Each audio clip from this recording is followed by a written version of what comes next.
So in this video, I tell you guys my sobriety story, and then I finished the part 2. It's my sobriety date, and something has come across my desk that reminded me to finish the story, and I wanted to come on and tell you guys also Happy New Year. It's January 1st. That's my sobriety date, and I've been sober 8 years. So yeah, let's get in the story, and I love you. Mwah. Hey Siri, how many years ago was January 1st, 2018? It was 8 years ago. 8 years ago, I got sober from methamphetamines, benzodiazepines, tramadol, fentanyl. You literally get $1 for every time I say the words like, literally, or so in this video. I literally filmed this 3 times, and every time I say the list, and like my brain just goes blank because I'm in amazement of like literally like the things that I've been through, that God has carried me through, that I literally cannot tell you anything else. But then I've had like nothing has made me light the fire under my fucking ass than if God tells me to do something. If I feel in my soul, and I keep seeing it in my mind. When I said soul, it was 111 on the time. That if I see it in my mind, it will not leave me. It will literally make me cry if I don't do it. It will feel like I'm just like a failure at something I don't even want to do. Like, I don't know how to explain that. But yeah, God convicted me to stop. And then in 2020, he asked me to stop drinking alcohol. So yeah, I fucking ate with that. It's been fucking 8 and 6 years sober. Alcohol, drugs, hard drugs. I got sober, no fucking help. Well, shout out to Amy Mays, shout out to Mama Mays and the Mays family, because they damn near saved my life and took me in at some points in my life for dealing with us, for me being just the craziest best friend that my bestie could have, and her little sister and her mom dealing with us and being crazy and late nights and drug addicts and getting sober together. Praise them, I love them. But yeah, I got sober, literally no help. Like, I just decided one day, so on New Year's, here's the story. I'm gonna tell you.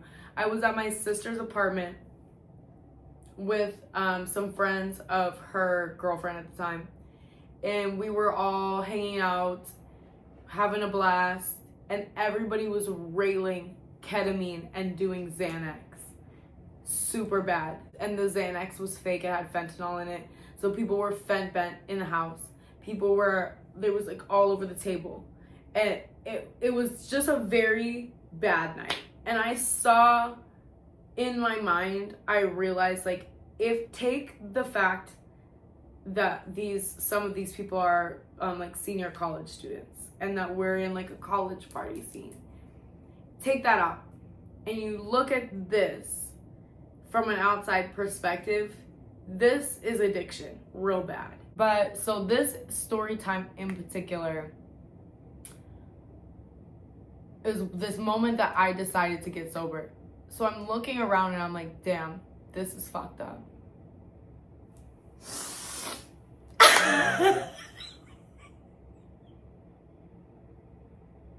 Like, literally, I'm looking around like, this is so bad. This is so bad. Like, this is not who I want to be. And in that moment, after I just did something I really, really did not want to do, I was like, addiction has a fucking hold on me, and that is disgusting, and it's bad, and I need to get away from it, and no. And I took the last Xanax, and I pretend to take it, and I throw it in the trash. I think maybe I like flushed it in the toilet or something. And I was like, yeah. And I wake up kind of still, like, you wake up not remembering anything, and you wake up like 48 hours later. So we woke up on the floor, like, at her house, on my siblings. But like, I realized, like, damn, like, this is really bad. Like, I cannot be doing this regularly. This cannot be a pattern, and this cannot be something that I decide is like no, I'm done. From there on, I started being like, I'm not gonna take drugs, but I'm not gonna tell anybody I'm not taking drugs, because if you tell everybody you're getting sober, then everyone like makes a big deal about it and like tells you can't do it and all this stuff. So I was like, I'm not gonna tell anybody, I'm just gonna do it.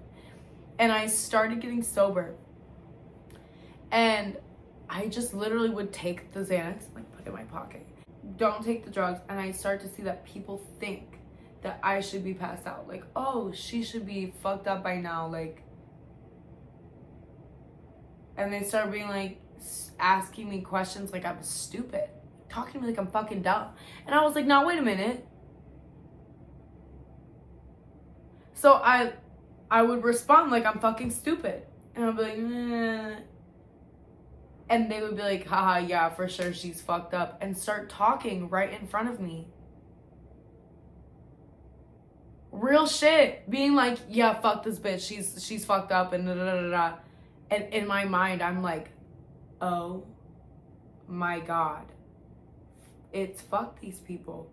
And I see that he puts a Xanax into my drink. And he goes, here, babe, drink some water. I could not believe that happened to me. And so then I stopped taking it. And there was this one time where everybody was going out. And it was shortly after I got sober, but I still wasn't telling anybody I was sober. But I think that my man was like catching on at the time. And he was like, we're gonna go out, babe. Here, have this, I got you a water. The water had drugs in it.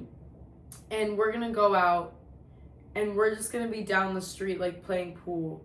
So don't have to worry about anything, you just go to bed. I was like, I want to go out with you. What are you talking about? He's like, no, you're going to get tired. You're going to go to bed. I know you.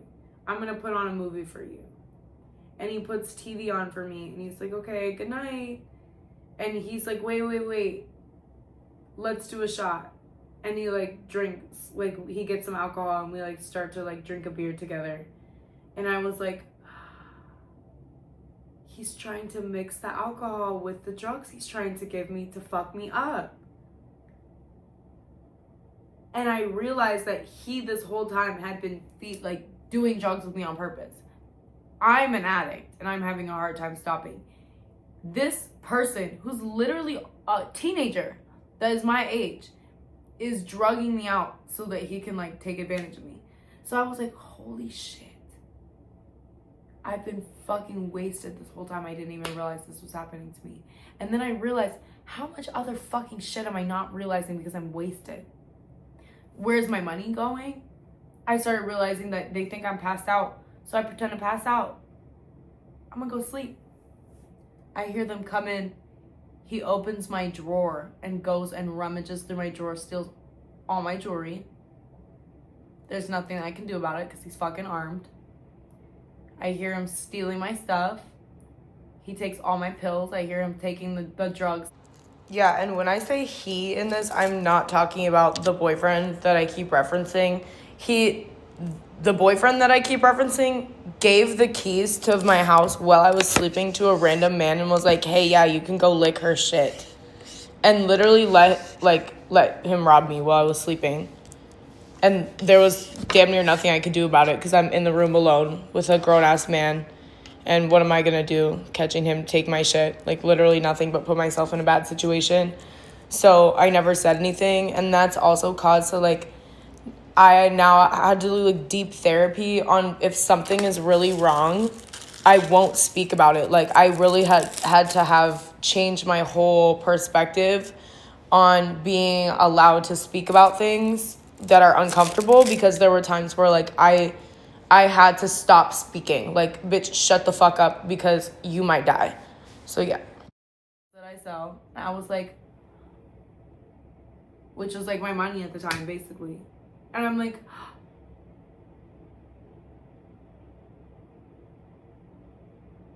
it was just,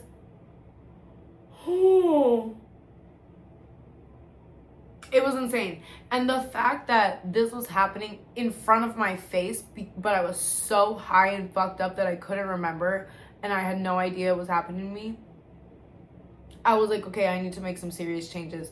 So they left one night, and I took myself into the bathroom. It was me and me. Me and me. You're the mirror, right?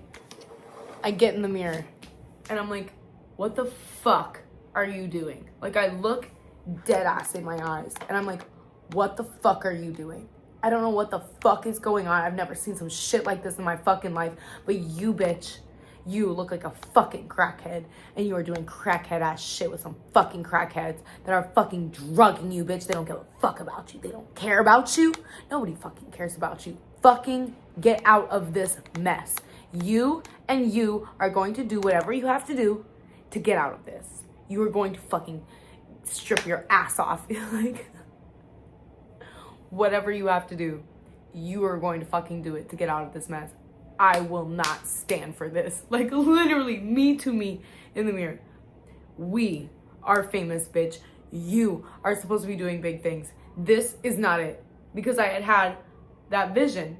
In my first video, which is part 1, if you haven't watched it, go watch it now. I'm going to put it on the screen in, like, big right here. And anyways, yeah, I talk about how I literally died and came back to life. I overdosed in a car and I woke up and I asked God before I died, I was like, hey, wake me up if I have something to do. And I woke up and was like, and yeah, now I'm here. So I was on stage and I was like helping young girls like change their lives and stuff. And then I woke up. So that's the vision. Anyways, watch part 1 because this is part 2.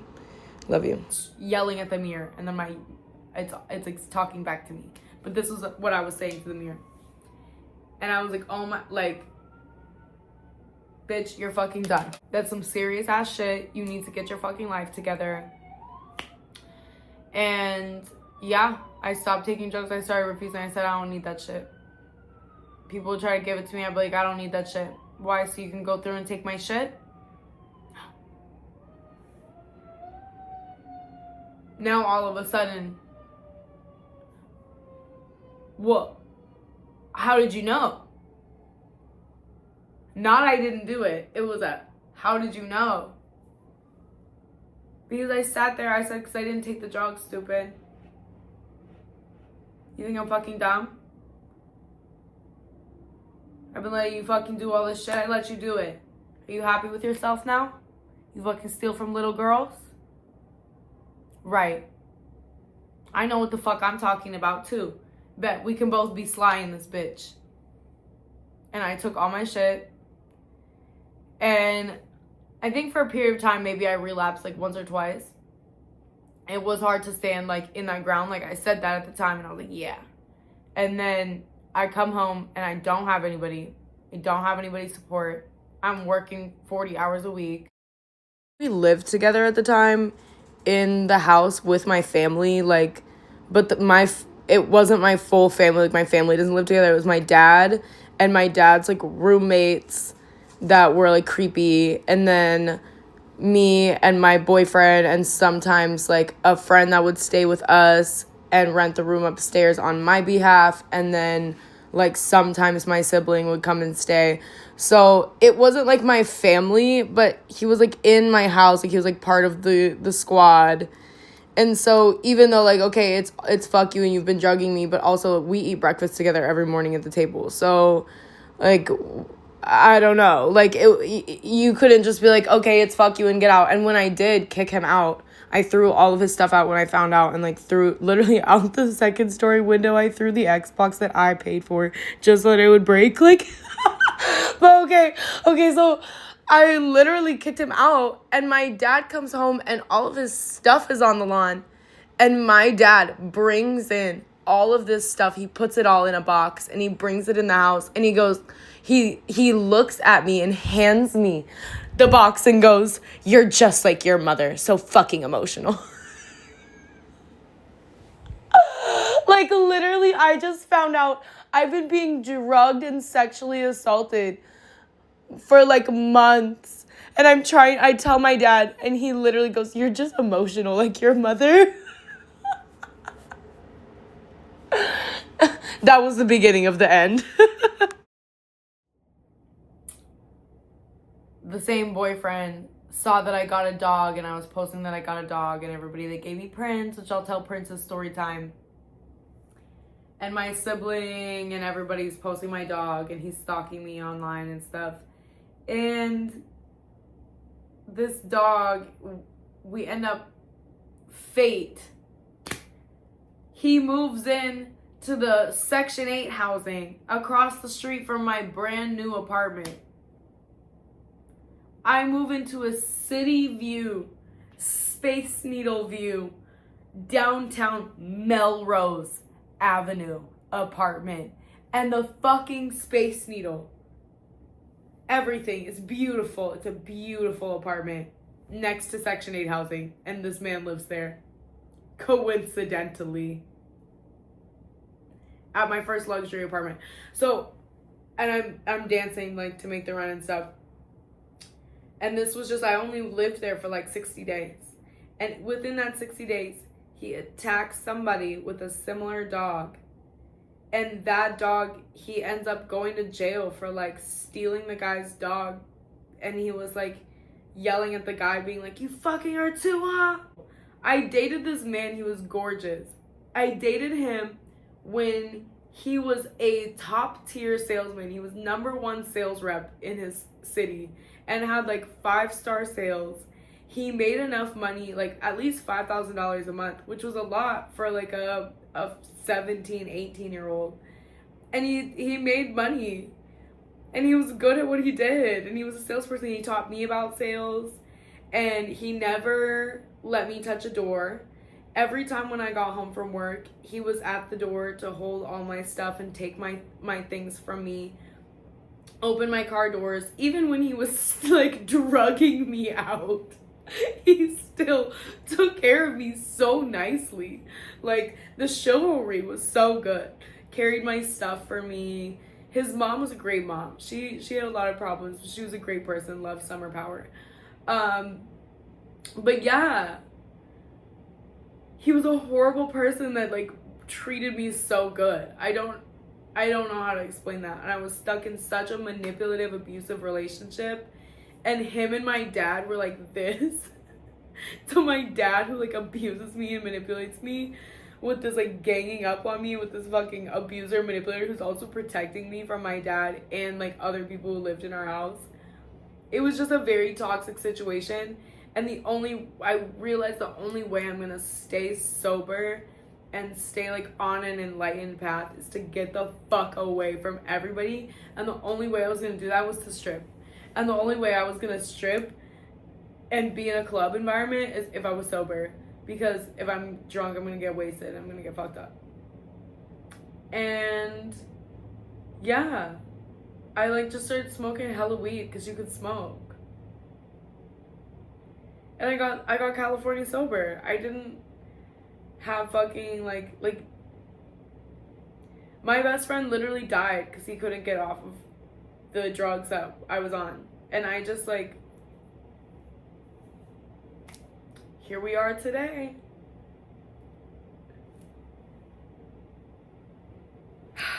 And it's been a long road. I've lost a lot of people on this like sobriety journey, and a lot of people have like literally beautiful souls. RIP. Also people that I come to find out are horrible people. Like, God takes you out for a reason. So damn, that's real. I don't even think I'll cut that out. Yeah. There's some people where like they've died and I've been so upset over their death, and I'd be like, why them, God, why them? And somebody will come and tell me this insane like horrible story, like for sure, like should die 100%. If you believe in the death penalty, would have gotten it. And I'm like, and one of my friends, Andrew, RIP Andrew, I know him. Actually, this is very important. Actually, something came across my desk this week. Somebody called me regarding my last video, and they were like, "Hey, the video that you posted inspired me to talk to you about something. These people that you used to hang out with, I need to tell you about them. They were not good people." Which is like not even the story I was just telling you about, like something else. But I'm like, wow, like that guy, he would always tell me like, I'm for sure gonna die. And I'd be like, why would you say that? You're a good person. You can pray to God that God will forgive you. He called me Ganja. He'd be like, Ganja, for sure, I am going to fucking die. He said, for the shit that I've done in my life, I'm dying. they killing me. And I looked at him and I did not understand that as a little girl. I was like fucking 15, 16 years old. I was like, what do you mean? No, he's a bad person.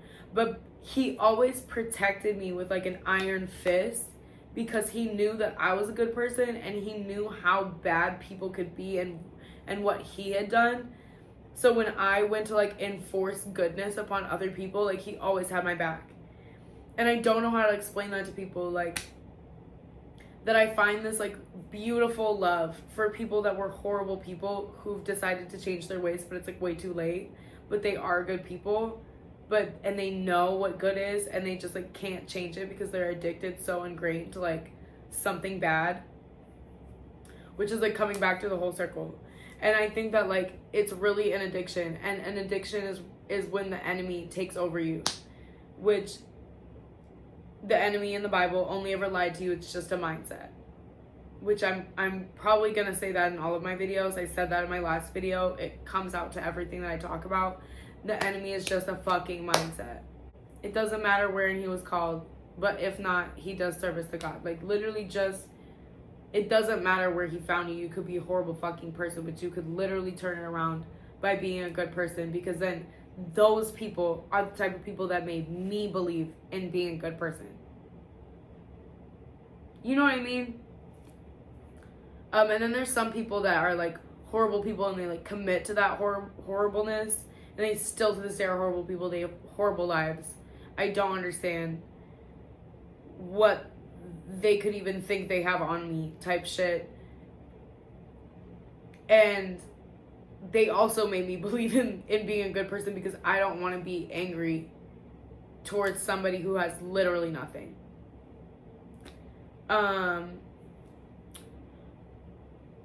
That God is already punishing you enough, and that makes me sad. To be like really like tears sad, like not fucking like fake sad. Like I genuinely cry about that shit. So yeah, the enemy's a mindset, and that people are just addicted to fucking anger. They're addicted to anger. They're addicted to rape. They're addicted to hurting other people. We're addicted to just this just negative energy. And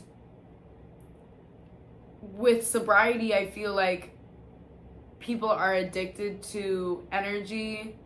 And like when I was younger and I started doing drugs in the first place, I was addicted to like feeling sad. Like I would be like, boo-hoo, like I feel sad, and then I would lean into that and be like, ooh, I feel sad, and this music like affirms my sadness, and like me hurting myself affirms my sadness, and me outwardly doing drugs to show everybody else that I'm sad affirms my sadness. And so then my whole picture of my life fits how I feel, which is my addiction. And the way that I got sober and have always been able to change my mindset, and I have been able to quit smoking before. I smoke because I have a physical feeling on my body of people touching me that I cannot get off. So I smoke weed. Sorry, California sober. I used to do fucking methamphetamines on the street. They called me PCP fucking Shermhead. That was my fucking name, was Sabrina the Shermhead. Like I literally did hard drugs on the street, taking the bus with my last fucking $10 buying rocks to put in a fucking bong. So yeah, I smoke my weed. I go to the gym and I start running, and I will just run for hours, and I will sing my favorite songs until I radiate energy back. And I have now become addicted to like getting my energy back. Like if somebody disturbs my peace, like it's a physical disturbance in my soul, my cortisol levels, my body. And if I have to get it back, it's like physical things that I have to do to get it back, because I feel physically in my body. It's like addiction is really like a physical sickness that you want it. You're creating it. And so, okay, this is great. This will actually be my part 2. Because I go to Starlet in the video, the last video. Literally, you have to go watch my part 1 for any of this to make sense. I mean, it'll still make sense. But I go to Starlet, my sidekick, and I just met her in the story. If you guys are like watching along, I just went to my sidekick. My sidekick had reached out to me, and I had never met her before. It was time for me to go see her, and I'm gonna tell the audience what she said, but my phone broke, and I had to go get a new phone. So, let me hit this weed, actually. I'm gonna fucking smoke really quick. So, Starlet basically told me that I'm creating something within me. She said, there's something that you are creating within you, in your energy, that's making you have lack. And it's like causing you to have issues. And at the time, I was having mad depression. Like, I was living in my dream home with my dream things, like dream couch, dream bed, literally everything I could have ever wanted. I couldn't tell you one thing at the time that I wanted or wanted to experience that I hadn't already experienced. And so how am I gonna sit there in my house and be fucking depressed? But I was so sad, like boo-hoo, every day, scream, cry. I didn't know how to get this fucking upset off of me. I felt like a failure. I also wanted to share all these stories, but I didn't really understand the point to them at the time. So I felt like a failure, like I wasn't talking about my like God's grace, and like I wasn't doing my work I'm supposed to be doing in life. And she tells me that I'm creating it myself. And I was like, what do you mean? And how do I stop creating? I'll do it right now. She's like, but you won't, because you can't. And I'm like, what does that mean? She's like, I don't know. I'm only instructed to tell you what I know. She's like, what I know in my head is all I can tell you. And that's what I'm hearing to say to you. She's a mystic. She's not a psychic. She's a mystic. So she only does what God asked her to do, which sounds like so crazy, but it's in the Bible. It's like different because God like speaks directly to mystics. Psychics are people that are claiming to be God, but they're not. And she's like very obedient to spirit in terms of like, I'm only gonna do this because it feels like right and the right thing to do. And she doesn't read tarot. She read angel cards, which are, they only say positive messages on them. And she only says positive things to you. And she told me too that anybody who tells me anything negative or like seeing of the future, she's like, that's wrong, that's bad. And like, that's what the Bible says. I didn't realize that at the time, but now I look back and like, she always was like that girl. But she did have a lot of darkness in her. Like when I close my eyes and I feel her energy, there was like a black mask over it. And I didn't understand what that was. I also had it in my heart. And so she also tells me, I just moved, I'm in my dream house. And I have these like men, hitting me up. And I'm like trying to tell her like, I want a reading about these men. I want a reading about these guys. I'm in love with them. And she's like, no. Fuck these guys. Who cares? She's like, you literally, these men is like this big compared to all the shit that you have to carry as a mystic and as a person who's like following God's word. And I'm like, so does he like me or not? Like, should I text him? She's like, no. That's so funny. I literally was so stupid. She's like, you're actually gonna move to Michigan. And I was like, no, I'm not. I'm not gonna move. Like, I was like so dead ass. I did not want to move here. And she's like, you're gonna move to Michigan. You're gonna love it. And I was like, no, please. Please. And she's like, you're gonna, like, don't worry. Like, it's all gonna be like part of a thing. And I see you doing great things. Like, you're gonna be so well off and you're gonna be doing great things. Like, I promise you. And I was like, and I left that meeting so upset. She like cleared demons from me. I had an exorcism. I threw up in her fucking lawn. And I was like, oh my God, I do not want that to happen. And then I go and I have sex with a man that she told me not to have sex with. And I feel wiped out. Like, I wake up in the morning and my best friend, mind you, my best friend comes to stay with me for this time, which I will have to tell our bestie story another time. But my best friend comes to stay with me for that Christmas. And this guy, from like my birthday to Christmas is like 3 months. We were talking summer to Christmas, but like my birthday to Christmas, like we were talking. And I have sex with him and I cannot move. Like I call her from my bedroom, like she's in the other bedroom, and I call her and I'm like, I'm so exhausted today. I feel like something's wrong. Something is not right. I feel like he has taken all my energy. I'm calling my energy back. I'm calling it back. And she goes, I'm coming. I'll be right there. And I hear her like cooking shit up at the fucking altar in the living room. Because I didn't have a TV in my living room. I only had an altar. Like that fucking Kanye song, it was the biggest wall in the house. And he's like, give God the best of your portions. And it's like, yeah, I just wanted to like praise up. But the house that I lived in was actually so amazing. I couldn't even tell you, like, everybody that came and visited, we all just like reminisced back to that house that I had, and it was just like, damn, that was such a good time for all of us. And so yeah, the living room was just an altar. Like it was just facing this altar with all of my stuff on it. I meant to put artwork on it, which now I have the artwork up on my wall in my foyer. That was the art that I had imagined for that time, but it took forever to make it. It was such a big piece. And by the time like we had moved across the country and everything, but I had all the pieces in the magazines saved up over years and years and years to make that piece. Anyways, yeah, back to the story. Blah, blah, blah, blah, blah. Yeah, she was like cooking up at the altar and comes in and is like saging me and throwing holy water on me and fucking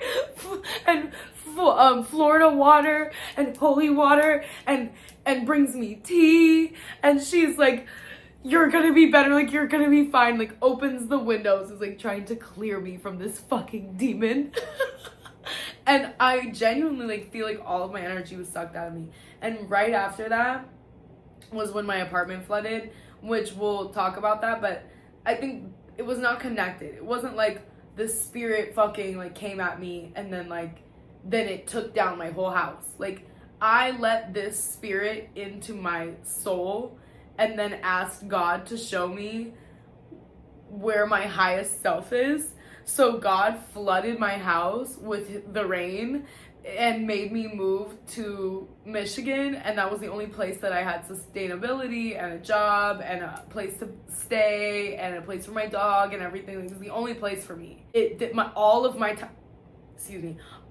tires on my car popped. I tried to move to Arizona. I literally couldn't even get there. God was like, no, bitch, Michigan. And I'm like, no, please. And I come back to Michigan, and my lucky fist bump every day is with this one person. Like I come up and I fist bump them, and I'm like, tonight's gonna be a good night. And he comes to me, and I call him Ginty, my butler. And he brings me my shoes. And he's like, your shoes? And I'm like, I threw these in the trash and quit my job and left. Years. Like maybe like 6 to 9 months before that. He kept them. He found them in the trash on the very top, and he cleaned them and took them and saved them. And mind you, these shoes are like $200 work shoes. They are not regular shoes.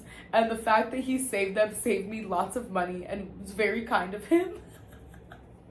Also, shoes are a spiritual thing, so if you leave your shoes somewhere, you're for sure gonna come back. That's what they say. And like, he took my shoes out of the trash, and my spiritual intention of throwing them in the trash is like, I'm never gonna come back. So the fact that he took them out shook me forever. I'll never forget that. Love Kitty. So I moved to Michigan. After a long time of like not wanting to come here, I also went to Florida, and I went to Arizona, and I went to all these other places, tried to get other places, and I kept feeling like a spirit was haunting me. Like my my ventilation stopped working in my Arizona room that I moved in with my friends. I moved in with my friends. The ventilation stopped working in my room. Prince couldn't be in there, and Prince can't be with the cats. So we couldn't move in together. Stayed there maybe 2 months. I tried to film my YouTube videos. It wasn't working, and I moved out. That was the end. So then I moved to Florida. Florida wasn't working. Spring break came around, and my rent for the Airbnb that I was staying in, all the money that I saved trying to get my ass together, fucking went towards the Airbnb for 2 days in Miami. And I was like, damn, like it was like And I had to move around. I was staying in Quality Inn just to like be stable, and I was like, this is homelessness, like damn near. And I refuse to be homeless again. So I called my mom, and I'm at work, and you know, my prayer of God, and I'm on the phone with my mom, my adoptive mother at the time. She's not adopted me at the time. We're like close, but she hadn't like adopted me.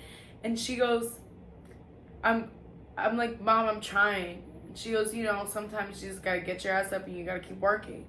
And I was like, I've been working. And I start crying, and I was like, I've been on my ass. I'm not even gonna hold you, Mom. I've been on my fucking ass. Like, I've been without anything, and I've not been able to get off my ass, and I don't know what the fuck is going on. And she goes, babe, just come home. And that was the moment that I got adopted. And she goes, just come home. Stop stressing yourself. You're good here. And I was like, I'm not good in Michigan. I don't know anybody. I don't have anything. She goes, you got me. You have my home. You got a bed here. And you're my daughter now. And I was like, no, I'm good. And she goes, well, if you need it, I'm here. And I was like, okay, I love you. Thank you so much. I'm so appreciative of you. And that was like basically the moment I got adopted. Since then, I've been like on do not disturb list. Like, I can call anytime. That's my mom. And yeah, I went to work actually that night in Florida, and I made to the dollar amount what I needed for my flight, my Uber, my bags to get back to Detroit, with $11 in my bank account when I got to the airport. And somebody picked me up and took me to work, and I went directly to the club. No sleep. One club to another club. No sleep. Hair, makeup, club, another club. In the quote of Lady Gaga. And I went and I worked and I made money in Detroit. And that's how I ended up here dancing, because I wasn't a dancer before that. Like, I was a dancer and I danced, but I wasn't like that girl. Let me hit the joint.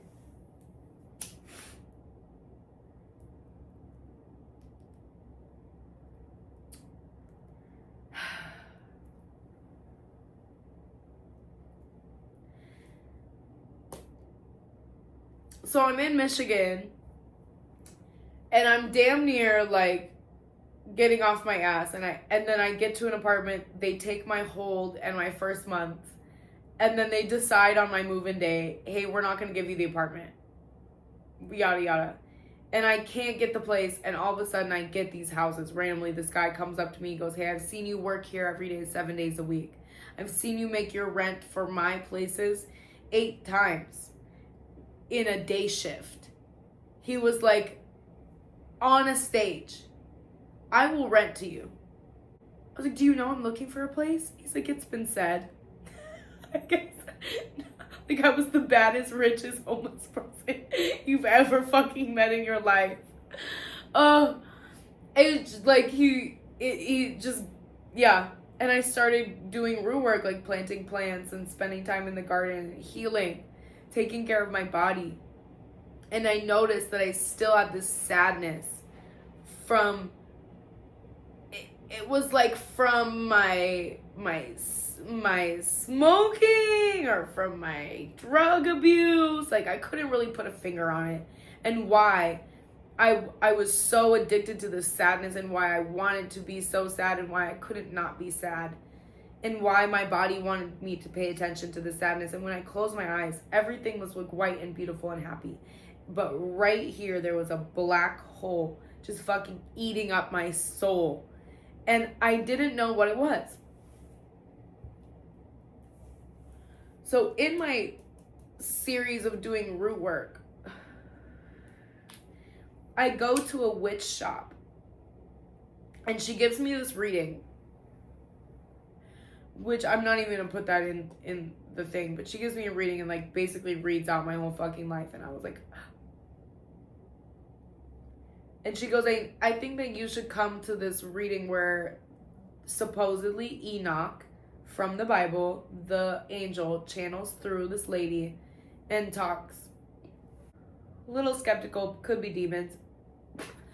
And everybody's supposed to write down their question, like in the book, and then close their book. So we go around the circle and she starts answering people's questions. It's about eating healthy. Somebody asked, why am I having such a hard time going vegan? And then she gets to me and she goes, I keep hearing this sound. Like I'm hearing this, and she starts crying. This lady channeling like this with her eyes closed. I'm hearing this, and she starts crying, and she goes with her hands, and then she just starts crying. She goes, I'm so sorry. I'm so sorry that you had to experience this. I'm so sorry. And she starts crying. I'm like,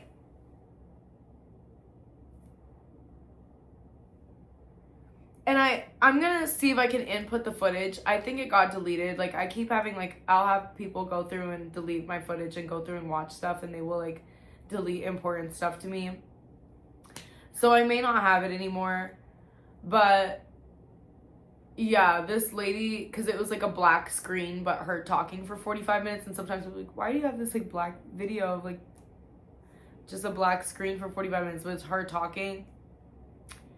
And she was like, I'm so sorry that you had to experience this, and somebody should never have to experience that. And she was like, you were just a kid.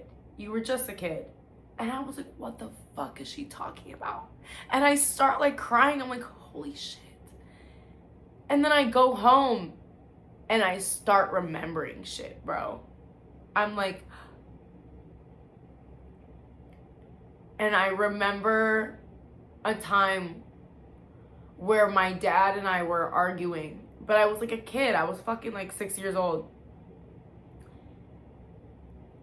And he's smacking me in the face over and over, like just hitting me in the face. And I look back at him and I go, you want to hit me, motherfucker? And I punch him as hard as I fucking can. And he goes,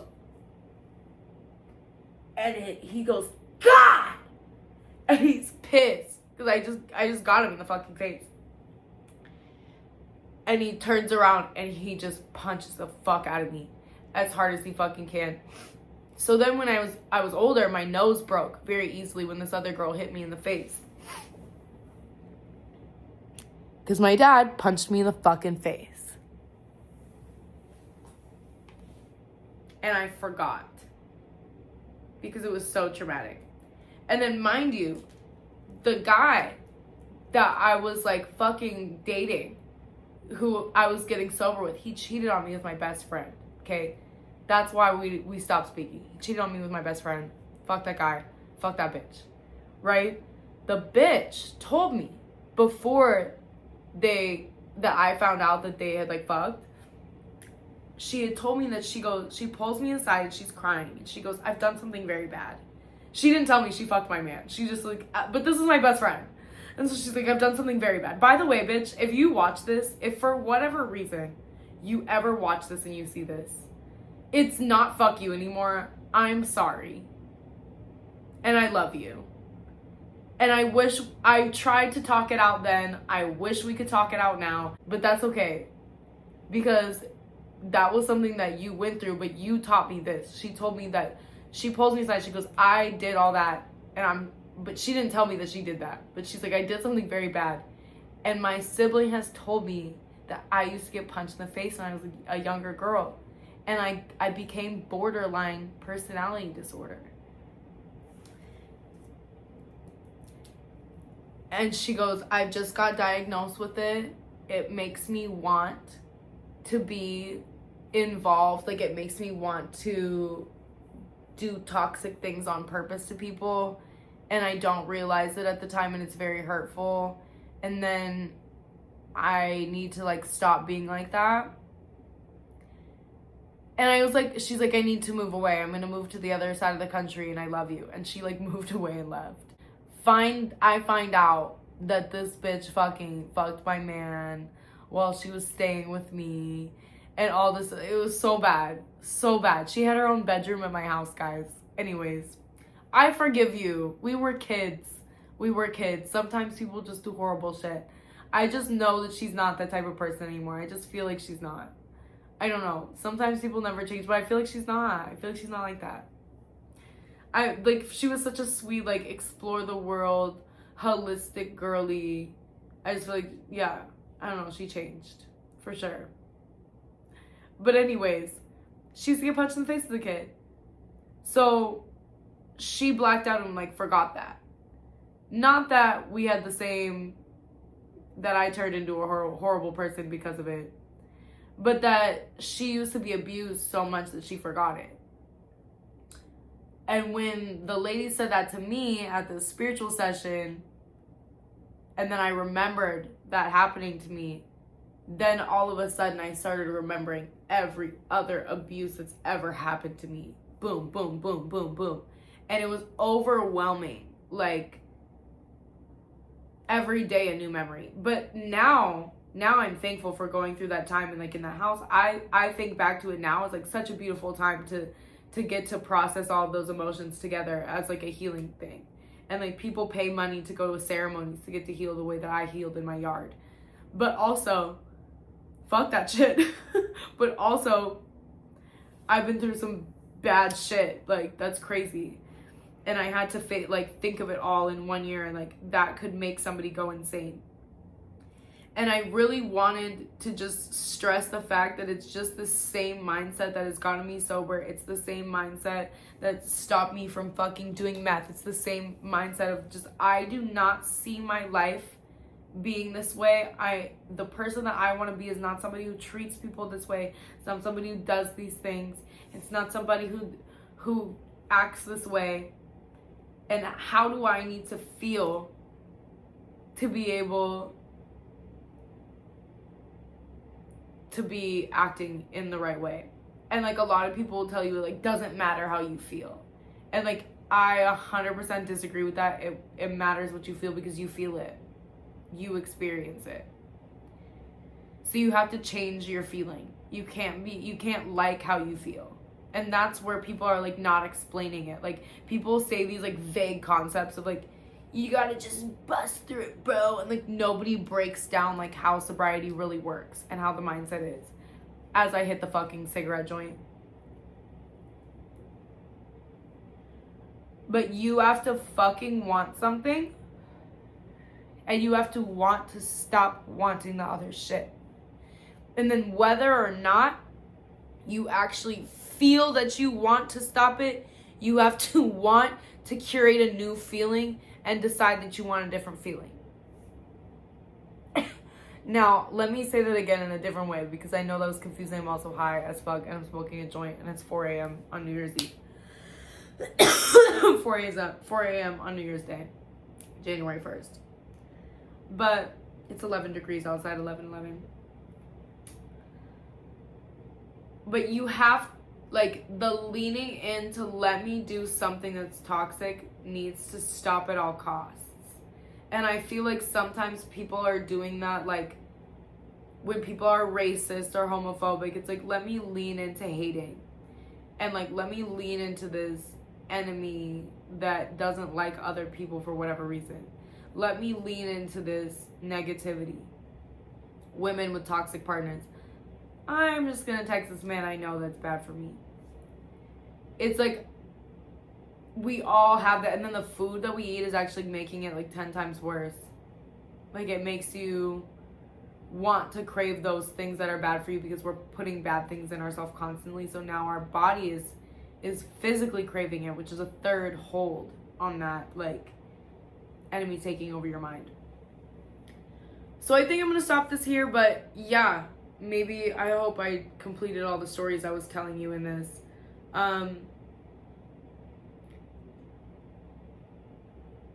But yeah, Starlet told me that I was going to move across the country and that I was going to do big things, and glory be to God, those things have been happening. I hope more big things come of it. I feel like I've done nothing, but then everyone's like, look at all the stuff that you've done, and I'm like, But in the spirit of the first in 2025, my video hit 17.2 million views this year of me modeling. I have internationally modeled in multiple countries, but this year I hit the Philippines, which is my home country. So that was pretty cool. Won a pageant. Pageants are the #1 sport in the Philippines. And the person that interviews Miss Runway or Miss Universe interviewed me for Miss Runway Universe. Not the same company, but same group of people that promoted it. So that was a slay. She's a queen, 2 times crown. I got 2 crowns. And I'm keeping them. Fuck you hoes. Fuck the pageants. Different story time. What else did I do this year? I graduated with my Reiki Masters. Oh yeah, okay, so let me go on to tell that story. So I go after this, and after I'm like doing all my healing stuff, a bunch of people die in my life, which maybe I'll put in a story time, maybe I won't. Patrick's gonna have his own story time. But God saves me from literally dying like multiple times and everybody dying. And it was a lot of death around me that I was saved from. And God showing up in my life by like moving mountains, literally. Opening doors physically. Like locked doors opening in front of me type shit. And I was like, God is convicting me to do something I don't know. Like something with this energy is kicking up. And I reached out to this woman who was at the circle ceremony. She was after me. There was only one person who sat on the other side of me, and it was her. And she was asking, should I become a death doula? Because so many people have died around me, and I've been the facilitator of it all. And so I reached out to her, and I was like, hey, all these things are happening. And she was like, I can't tell you what to do or not do. I'm also not a death doula. I don't know, but it's good to have support and understand that there are like different levels to after people die, different levels to people reaching out to you, ghosts and everything like that. And I was like, how do you know like all this stuff? You know, I'm getting into looking at her videos, and she does a Reiki class. So I took the Reiki class. And man, that shit was so fire. I come to her, I told her everything. She's, you know, they're telling you all the basic shit, that love and light. And I tell her the real shit that I've been going through, everything in my life that I've been understanding, and I'm like, and I'm just trying to get through it. And she goes, let's go. And she puts me in a meditation, and we talked. She tells me stories. We worked with this other woman who was in the class. It's fire. It was so good. I did a lot of plant medicine that year, like ayahuasca type situations. I did the eye drops. I did the inhaling, everything. Like, it was so cool. Yeah, and then I started getting my Reiki Masters this year after practicing for a few years. And I've seen it, like, really change, like, people, just their lives and everything. Holy Spirit is so good, and all things that he does is good, and all his people are good. So, yeah, I've been working on, like, forgiveness for sure. Because I used to be such a forgiving, love and light, loved everybody type of person. And now that I've seen the world, like, I'm trying not to be jaded. And I've been sober, so I've been experiencing everyone else. And I'm trying not to separate myself from everyone else. It's like, oh, I'm sober. You're not the mindset that I am. Like, we are all the same. Yeah. And then it prompted me to come on and tell you these things. So yeah, stop leaning into the fucking enemy mindset. Just stop it. We don't want to kill people. We don't want to like suck people's souls from them. We don't want to do any of that. We want to build people up and speak life into them and heal them. And I feel like some people that are like, they do speak life into and heal people, but you still say those things, like, you don't understand like how you're inviting it into your mindset. There's a whole other thing like I've learned in Reiki, but these are actually like studied principles. Like, these are like, people study this shit and it has become world renowned. So it's not just some like levels of heavens that people are making up. Like I've read all these witchcraft books, and like I have all these books like that say like levels of heavens and all this stuff, and it's like not my book that has like my textbook in it and stuff. Makes so much fucking sense too once you read it and you've experienced all the spiritual shit. You're like, oh my god, duh. So yeah, that's basically what I have to say. Duh. Jesus Christ, duh.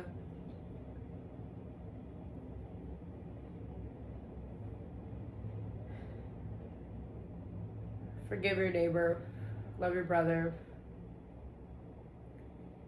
There's that one song by, is it Meek Mill, 5 a.m. in Philly? Maybe it's not, I don't know.